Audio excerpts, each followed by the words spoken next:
আমার যে দুটো মন্ত্রণালয় শ্রম কর্মসংস্থান এবং প্রবাসী কল্যাণ ও বৈদেশিক কর্মসংস্থান বিষয়ক মন্ত্রণালয়, দুটো মন্ত্রণালয় কিন্তু বলা চলে খুব জটিল এবং অনেক কাজ করার জায়গা আছে। সেটি নিয়ে ভয় যে মানুষের প্রত্যাশা অনুযায়ী কাজ করতে পারি কিনা, একটু সেটেল হওয়ার জন্য, সবকিছু একটু বুঝে ওঠার জন্য আমাদেরকে একটু সময় দিবেন। প্রথমেই আল্লাহর কাছে শুকরিয়া আদায় করছি যে আমাদের দীর্ঘদিনের সংগ্রাম এবং সেই সংগ্রামের প্রত্যাশা ছিল একটা গণতান্ত্রিক বাংলাদেশ, জনগণের ভোটের অধিকার প্রতিষ্ঠা করা, নাগরিকদের অধিকার এবং মর্যাদা।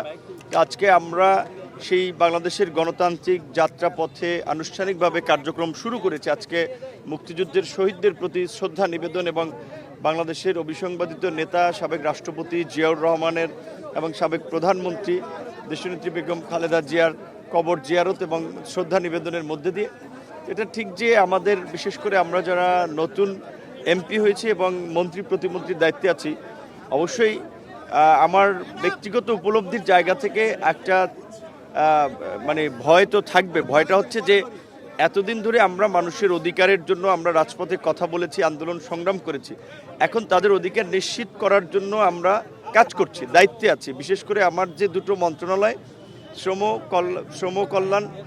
কর্মসংস্থান এবং প্রবাসী কল্যাণ ও বৈদেশিক কর্মসংস্থান বিষয়ক মন্ত্রণালয়, দুটো মন্ত্রণালয় কিন্তু বলা চলে খুব জটিল এবং অনেক কাজ করার জায়গা আছে। গোটা বিশেষ করে প্রবাসীদের কর্মসংস্থান, তাদের সুযোগ সুবিধা দেখার বিষয়টি এবং শ্রমিকদের স্বার্থ সংশ্লিষ্ট বিষয়সহ শ্রম খাতকে বিকশিত করা। বিশেষ করে আপনারা জানেন যে ঈদের সময় কিন্তু আমাদের দেশে বেতন নিয়ে শ্রমিকদের একটা অসন্তোষ মোটামুটি অনেক ক্ষেত্রেই থাকে। তো আমাদের কিন্তু এটাও একটা মাথায় আছে শুরুর দিকেই যে এই সাধারণ মানুষের অধিকারের কথা বলতে গিয়েই কিন্তু আমরা জনপ্রিয় হয়েছি এবং এই সংসদ নির্বাচনে আমাদেরকে ভোট দিয়েছে। কাজেই এখন তাদের অধিকার আমরা কতটুকু নিশ্চিত করতে পারবো, সেটাই একটা দায়বদ্ধতার জায়গা এবং সেটি নিয়ে ভয় যে মানুষের প্রত্যাশা অনুযায়ী কাজ করতে পারি কিনা। তবে এতদিন ধরে যেহেতু করতে পেরেছি, নানান প্রতিবন্ধকতার মধ্যে দিয়েও আশা করি ভবিষ্যতে সেটা অব্যাহত রাখতে পারবে এবং শুরুর দিকে আমরা যেটা বলবো, আমাদেরকে একটু সেটেল হওয়ার জন্য, সব কিছু একটু বুঝে ওঠার জন্য